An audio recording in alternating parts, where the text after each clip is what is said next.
Olá, sejam bem-vindos à nossa Escola Bíblica Dominical. Para um melhor aproveitamento deste estudo, nós encorajamos você a ter uma Bíblia em mãos, assim como papel e caneta para anotações. Agora junte-se a nós com o pastor Alexander Maia, ensinando a Palavra de Deus. Olá, amigos e irmãos, bem-vindos à nossa Escola Bíblica Dominical. Este é um espaço para que a Palavra de Deus seja explicada e compreendida. Por isso, é muito importante que você faça a leitura bíblica dos textos propostos e participe de uma das nossas classes virtuais. Dessa forma, seu aprendizado será ainda melhor. Visite o nosso site ibbn.com.br e encontre as opções disponíveis. Nós estamos iniciando hoje o terceiro trimestre de estudos. Nos próximos 12 encontros, iremos nos aprofundar um pouco mais nas cartas que Paulo escreveu aos crentes de Tessalônica, nosso assunto de hoje, e também ao jovem pastor Timóteo, ambas com mensagens muito atuais e que eu estou certo irão contribuir para o nosso crescimento espiritual. Paulo e sua equipe de missionários organizaram a igreja em Tessalônica durante sua segunda viagem missionária, como você pode conferir em Atos capítulo 17, depois de terem deixado a cidade de Filipos. Tessalônica, atual Salonique, no norte da Grécia, era, nos dias de Paulo, um importante centro de comunicação e comércio. Estava localizada em uma planície fértil, bem irrigada na Via Inácia, grande estrada militar que ligava Roma ao Oriente. E com uma população de aproximadamente 200 mil habitantes, era certamente a maior cidade e o principal porto da Macedônia, atraindo comerciantes judeus em número suficiente para justificar ali a presença de uma sinagoga bem estabelecida, como podemos perceber no texto de Atos já mencionado. 3 semanas se passaram e a pregação de Paulo de um Messias crucificado, que ele identificou como Jesus, deu frutos e alguns judeus, um grande número de gregos e mulheres de alta posição creram em sua mensagem, o que causou uma grande comoção na cidade. Inimigos se levantaram e acusaram Paulo de ter causado um alvoroço ali, como ele já havia feito por todo mundo. E, para evitar maiores problemas, os missionários entenderam que era melhor prosseguir viagem para Bereia, sem saber que não demoraria muito até serem expulsos de lá também. Paulo seguiu viagem de Bereia para Atenas e depois para Corinto. Nesse meio tempo, enviou Timóteo de volta a Tessalônica, na ânsia de saber notícias da jovem igreja que ele deixara naquela cidade. As 2 cartas de Paulo aos Tessalonicenses estão entre os textos mais antigos do Novo Testamento e foram escritas para encorajá-los a progredirem no amor e na santidade e também em resposta às informações trazidas por Timóteo, deixando claro que sua ausência não era uma falta de interesse pela igreja, como alguns já estavam insinuando.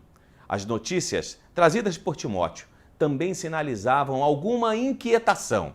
E nessa primeira carta, a intenção de Paulo é também corrigir alguns desses problemas que giravam em torno do destino dos crentes na hora da morte, na tendência de desprezar autoridades legais e também na tendência de recaídas na imoralidade, apontando para problemas de divisão na igreja. Se já tem a sua Bíblia em mãos, vamos lá. Primeira carta de Paulo aos Tessalonicenses. Paulo, Silvano e Timóteo, a igreja dos Tessalonicenses, em Deus Pai e no nosso Senhor Jesus Cristo. A vocês, graça e paz da parte de Deus e de nosso Senhor Jesus Cristo. É interessante notar que o autor começa a carta referindo-se a si mesmo apenas como Paulo, fazendo questão de associar Silvano, também chamado de Silas, e Timóteo, já que em outras cartas ele se designa como apóstolo para ratificar sua autoridade perante a igreja local, o que nos mostra como ele era estimado e respeitado pela igreja em Tessalônica. Sabe, irmãos, em muitos lugares, incluindo esferas religiosas e eclesiásticas, tem-se dado muito valor a títulos. É preciso repensar nossa posição. Alguém me disse há muitos anos que, quando o assunto é autoridade, Se você tiver que mostrar que tem, então você não tem. Naquela igreja, a autoridade de Paulo não era questionada, então ele pôde continuar. Sempre damos graças a Deus por todos vocês, mencionando-os em nossas orações.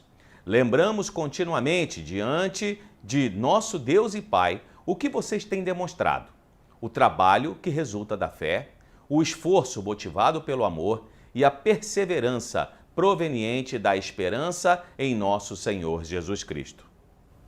Paulo tinha muitos motivos para elogiar os Tessalonicenses, mas seu primeiro motivo de gratidão é a demonstração de que as virtudes do cristianismo estão presentes naquela igreja.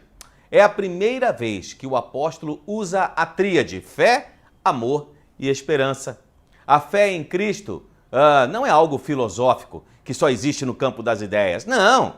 O pastor John Piper, um importante pregador do Evangelho e também escritor, diz que fé em Cristo produz ação, o amor em Cristo produz trabalho e a esperança em Cristo produz persistência. Por isso, não há dúvidas que o Evangelho é a operação de um poder em favor da salvação do homem. E assim Paulo continua: sabemos, irmãos amados de Deus, que ele os escolheu porque o nosso Evangelho não chegou a vocês somente em palavras, mas também em poder, no Espírito Santo e em plena convicção. Vocês sabem como procedemos entre vocês, em seu favor. De fato, vocês se tornaram nossos imitadores e do Senhor, pois apesar de muito sofrimento, receberam a palavra com alegria que vem do Espírito Santo. Um segundo motivo para ações de graças era a certeza que Paulo tinha da eleição dos Tessalonicenses. E a prova de sua eleição era o fato de que o Espírito Santo introduziu o Evangelho nos seus corações. Não meras palavras, pois, como explicam estudiosos como William Barclay, ele contém seu próprio poder divinamente concedido, que quando pregado pelos homens é ratificado, confirmado pelo Espírito Santo. Essa divina unção fazia o Evangelho ser reconhecido em plena convicção, isto é, com toda certeza de que era a palavra de Deus. Nós já estudamos sobre eleição na carta que Paulo escreve aos Efésios. E você deve lembrar que eleição é um ato soberano e incondicional, resultante do amor de Deus, que de forma livre e eterna nos escolheu em Cristo para a salvação, confirmada numa vida santa e irrepreensível mediante a fé, que tem como fim principal a glória de Deus. A eleição dos Tessalonicenses foi mostrada na experiência deles, tendo em vista que, a exemplo dos seus discipuladores, também sofreram com perseguições, prisões, bens confiscados e até perigos de morte, mas sempre alegres, como se pode esperar de crentes capacitados pelo Espírito Santo. Ao agir assim, esta igreja se tornou um modelo, um padrão ou exemplo para os crentes da Macedônia e Acaia, ou seja, em toda a Grécia. Notícia que repercutiu em vários lugares, como afirma Paulo. Assim, tornaram-se modelos para todos os crentes que estão na Macedônia e na Acaia, porque partindo de vocês, propagou-se a mensagem do Senhor na Macedônia e na Acaia. Não somente isso, mas também por toda parte, tornou-se conhecida a fé que vocês têm em Deus. O resultado é que não temos necessidade de dizer mais nada sobre isso, pois eles mesmos relatam de que maneira vocês nos receberam e como se voltaram para Deus, deixando os ídolos a fim de servir ao Deus vivo e verdadeiro e esperar dos céus seu Filho, a quem ressuscitou dos mortos. Jesus, que nos livra da ira que há de vir. Em razão da fidelidade dos Tessalonicenses, mesmo diante das adversidades, o Evangelho de Jesus foi pregado em muitos lugares distantes. Sabe o que vejo aqui? Que a perseverança é um sinal claro da autenticidade da fé e manifesta total confiança em Deus. Há algo de tremendo nesse modo agir dos cristãos primitivos, não é mesmo? Eles não tinham a Covid e suas consequências para temer, mas tinham outros motivos para ficar escondidos e assim evitar perseguições e até morte por causa do Evangelho. Felizmente não foi isso que eles fizeram. e como esse exemplo nos serve de inspiração nesses dias de pandemia. Nós também temos a responsabilidade de levar o Evangelho a outros lugares. Acreditem, aqui em Mato Grosso, por exemplo, existem ainda cidades, alguns lugares até isolados, que não tem uma igreja sequer onde o Evangelho possa ser pregado. Cidades como Barão de Melgaço não possuem uma igreja batista sequer. Nós estamos em plena campanha de missões estaduais aqui na nossa igreja e temos duas maneiras de agir. A primeira é dizer que a coisa está feia, fingir que a nossa igreja não está envolvida nisso, que não nos importamos com as pessoas que ainda não conhecem a Cristo como seu Salvador aqui em nosso estado, que não nos importamos com os projetos sociais que estão em andamento, que os nossos missionários desenvolvem abençoando pessoas nessa comunidade. Afinal, Covid, possibilidade de desemprego e tal. Essa é uma maneira de agir. Mas nós também podemos fazer como os crentes da igrejinha, uso o termo carinhosamente, lá de Tessalônica, cuja conversão ao Senhor Jesus, além de significar uma ruptura com o velho modo de viver, os leva a uma disposição para servir a Deus, aos irmãos na fé e ao próximo. Disse Jesus que melhor coisa é dar do que receber. Por isso, eu abro um pequeno parênteses aqui para te convidar para fazer parte do programa Boas Novas de Adoção Missionária.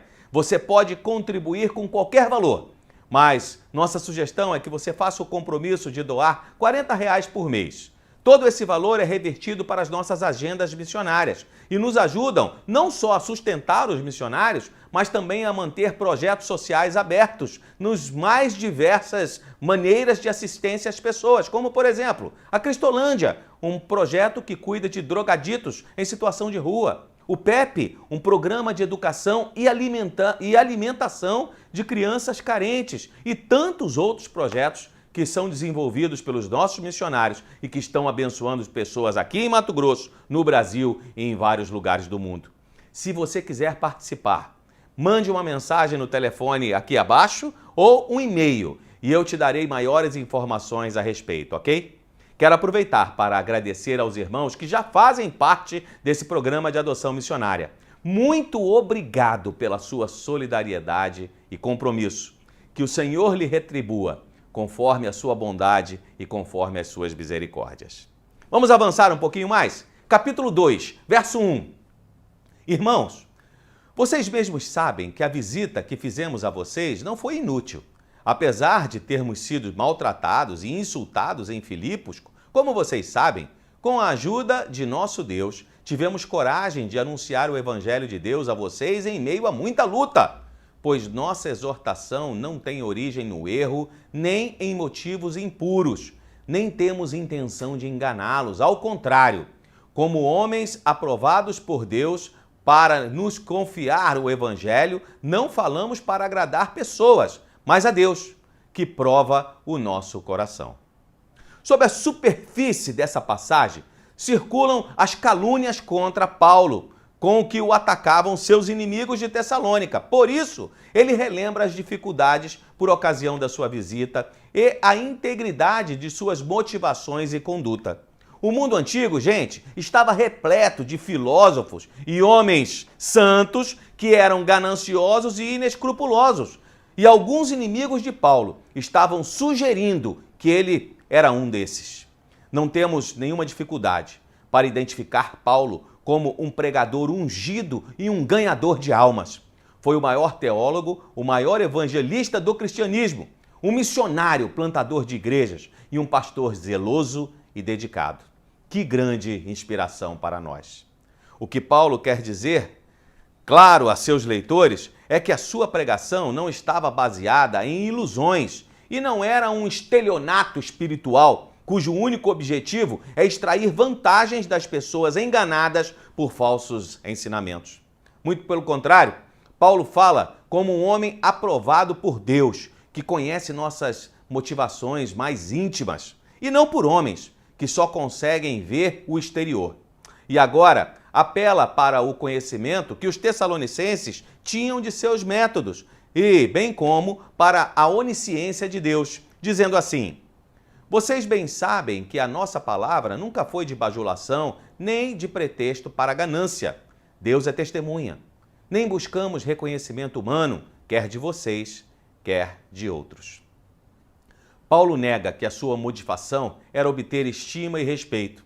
Por isso, não faz bajulações, artimanha padrão dos demagogos em todos os setores, assim como também ele não escondia intuitos gananciosos sob o manto de um falso altruísmo. Deus e os seus ouvintes eram testemunha do seu modo de ser. E esse pensamento marca a transição do que vem a seguir.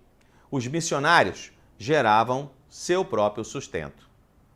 Embora como apóstolo de Cristo pudéssemos ter sido um peso, fomos bondosos quando estávamos entre vocês, como uma mãe que cuida dos próprios filhos. Sentindo assim tanta afeição, decidimos dar a vocês não somente o Evangelho de Deus, mas também a nossa própria vida, porque vocês se tornaram muito amados por nós. Irmãos, certamente vocês se lembram do nosso trabalho esgotante e da nossa fadiga. Trabalhamos noite e dia para não sermos pesados a ninguém, enquanto pregávamos o Evangelho de Deus a vocês. Como apóstolo do Senhor, Paulo tinha direito de ser sustentado enquanto pregava e ensinava o Evangelho. Na carta a Timóteo, que ainda iremos estudar, ele diz que digno é o obreiro do seu salário, mas ele abriu mão desse direito para suprir as necessidades dos seus filhos na fé. Todos os meninos judeus aprendiam um ofício e Paulo tinha sido treinado para fabricar tendas, como nós já vimos em estudos anteriores, e com frequência ele gerava assim o seu sustento. Como uma mãe cuida incondicionalmente dos seus filhos, Paulo cuidou dos Tessalonicenses com gentileza e ternura, demonstrando amor intenso, cuidado constante, dedicação sem reservas, proteção vigilante e disciplina amorosa.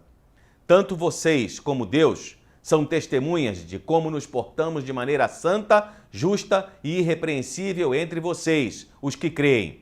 Pois vocês sabem que tratamos cada um como um pai trata seus filhos, exortando, consolando e dando testemunho, para que vocês vivam de maneira digna de Deus, que os chamou para o seu reino e glória. O seu ministério é dirigido em amor às necessidades individuais. E dois tipos de exortação são aqui mencionados. Uns precisavam de encorajamento e outros de severa advertência. E então, ele continua. Também agradecemos a Deus sem cessar o fato de que, ao receberem de nossa parte a palavra de Deus, vocês a aceitaram, não como palavra de homens, mas conforme ela verdadeiramente é, como palavra de Deus, que atua com eficácia em vocês, os que creem.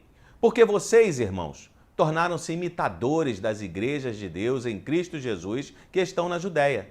Vocês sofreram da parte dos seus próprios conterrâneos as mesmas coisas que aquelas igrejas sofreram da parte dos judeus, que mataram o Senhor Jesus e os profetas e também nos perseguiram.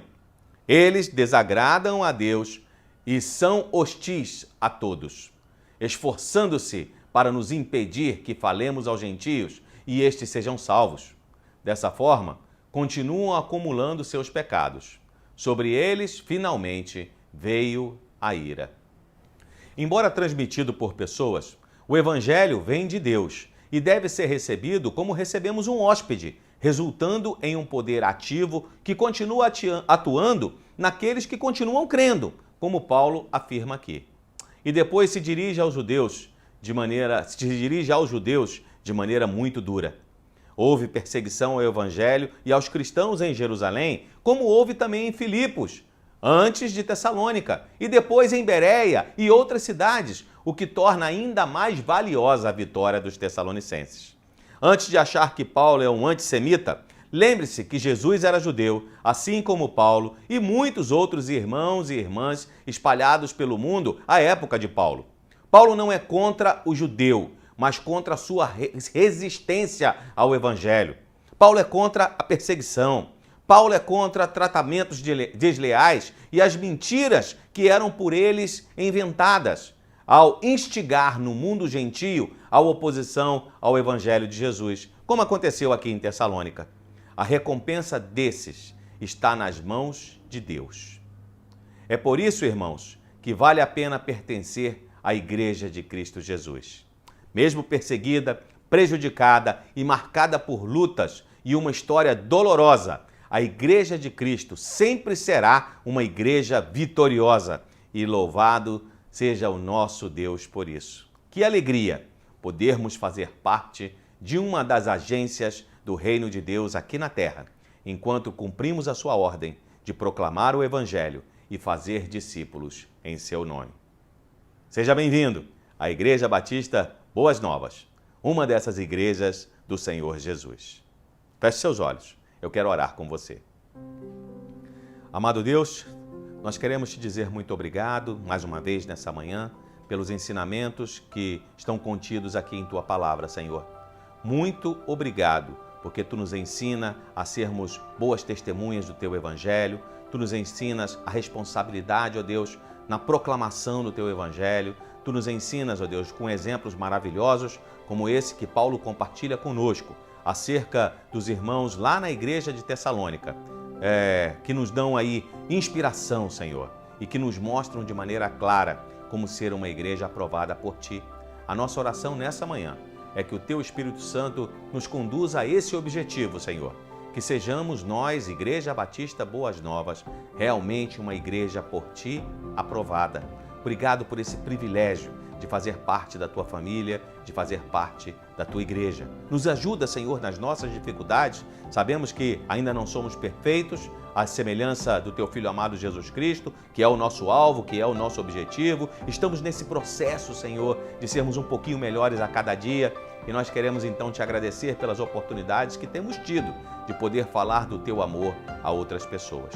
Com isso, queremos pedir também que as Tuas bênçãos continuem sobre os Teus servos, continue abençoando os nossos lares, continue, ó Deus, nos guardando, nos protegendo, sejam de enfermidades, em especial dessa Covid terrível, seja de violências e outros perigos, que nós possamos, ó Deus, manter a nossa fé firmada em Ti, sabendo, ó Deus, que os Teus planos são melhores, sabendo que as Tuas soluções são melhores, que Teu Espírito Santo nos ajude até a nos preocupar menos, Senhor. Nós não queremos que a nossa preocupação com as coisas e com a situação atual que vivemos sejam uma denúncia de uma falta de confiança em Ti. Não, Senhor, muito pelo contrário. Nós queremos declarar em alto e bom som que dependemos integralmente do Teu amor e da Tua bondade. Por isso, Senhor, nós Te servimos. Por isso, Deus, nós temos prazer de fazer parte da Tua família. Sabemos, ó Deus, do grande privilégio que é ser morada do Teu Espírito Santo. Que essa semana, Senhor, seja uma boa oportunidade para colocarmos tudo isso em prática. Que Teu Espírito Santo continue a trabalhar nos nossos corações, nas nossas mentes, continue a nos incomodar, Senhor, para que a nossa igreja, a despeito do momento difícil que vivemos agora, nossa igreja não deixe de cumprir a missão, não deixe, ó Deus, de atender às necessidades das pessoas que precisam de tantas coisas, mas acima de tudo, de ouvir do Teu amor, da Tua graça e do presente que temos em Jesus Cristo, a salvação e a eternidade contigo. Obrigado a Deus então por esse grande privilégio. Continua conosco ao longo dessa semana. Abençoa os Teus servos, as nossas famílias e a Tua igreja. É a oração que nós fazemos, agradecidos em nome do Teu Filho amado Jesus Cristo. Amém. Um grande abraço para você, uma boa semana, até o nosso próximo encontro.